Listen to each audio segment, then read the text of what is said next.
ಚನ್ನಪಟ್ಟಣದ ಜನರು ಸ್ವಾಭಿಮಾನಿ ಮತದಾರರು. ಈ ಜಿಲ್ಲೆಯ ಮಗನಿಗೆ ಅವಕಾಶ ಮಾಡಿಕೊಡಿ ಎನ್ನುವ ಮನವಿಗೆ ಸ್ಪಂದಿಸಿ ಇಡೀ ಕಾಂಗ್ರೆಸ್ ಸರ್ಕಾರಕ್ಕೆ ಬಲ ತುಂಬಿದ್ದೀರಿ.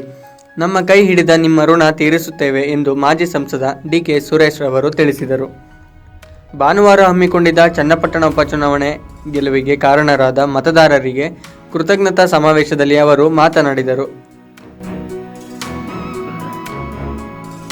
ಇಡೀ ರಾಜ್ಯ ಚನ್ನಪಟ್ಟಣದ ಉಪಚುನಾವಣೆಯನ್ನು ನೋಡುತ್ತಿತ್ತು.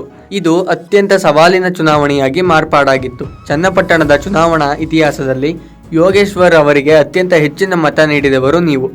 ಡಿ.ಕೆ. ಸುರೇಶ್, ಡಿ.ಕೆ. ಶಿವಕುಮಾರ್ ಸೇರಿದಂತೆ ಸಿದ್ದರಾಮಯ್ಯರವರ ನೇತೃತ್ವದ ಕಾಂಗ್ರೆಸ್ ಪಕ್ಷಕ್ಕೆ ನೀವು ಶಕ್ತಿ ನೀಡಿದ್ದೀರಿ ಎಂದರು.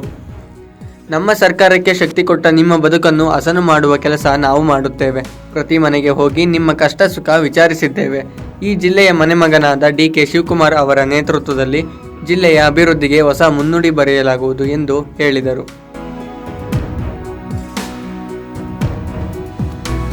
ಅನೇಕ ವಿಚಾರಗಳನ್ನು ನಾನು ಮಾತನಾಡಬಹುದು, ಆದರೆ ಎಲ್ಲ ಟೀಕೆ ಟಿಪ್ಪಣಿಗಳನ್ನು ಚುನಾವಣೆಯಲ್ಲಿಯೇ ಮಾಡಿ ಮುಗಿಸಿದ್ದೇವೆ. ಬೆಂಗಳೂರು ದಕ್ಷಿಣ ಜಿಲ್ಲೆಯನ್ನು ರಾಜ್ಯದಲ್ಲಿ ಪ್ರಥಮ ಜಿಲ್ಲೆಯನ್ನಾಗಿ ಮಾಡುವ ಸಂಕಲ್ಪ ಈಗ ನಿಮ್ಮೆಲ್ಲರ ಮುಂದಿರುವ ಸವಾಲು ಎಂದರು. 4 ಜನ ಶಾಸಕರನ್ನು ಈ ಜಿಲ್ಲೆ ಕೊಟ್ಟಿದೆ. ಮುಂದಿನ ವಿಧಾನಸಭಾ ಚುನಾವಣೆ ಹೊತ್ತಿಗೆ ನಾವು ಕೊಟ್ಟಿರುವ ಎಲ್ಲ ಮಾತುಗಳನ್ನು, ಜನರ ಬೇಡಿಕೆಗಳನ್ನು ಈಡೇರಿಸುವ ಕೆಲಸ ಮಾಡುತ್ತೇವೆ ಎಂದು ಹೇಳಿದರು.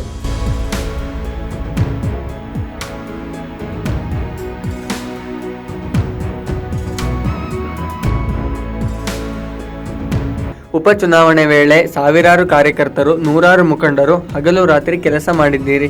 ಸರ್ಕಾರದ ಹಲವಾರು ಸಚಿವರು, ಶಾಸಕರು ಬಂದು ಕೆಲಸ ಮಾಡಿದ್ದೀರಿ. ನಿಮಗೆಲ್ಲರಿಗೂ ಚನ್ನಪಟ್ಟಣದ ಜನತೆಯ ಪರವಾಗಿ ಹೃತ್ಪೂರ್ವಕ ಅಭಿನಂದನೆಗಳು ಎಂದು ತಿಳಿಸಿದರು.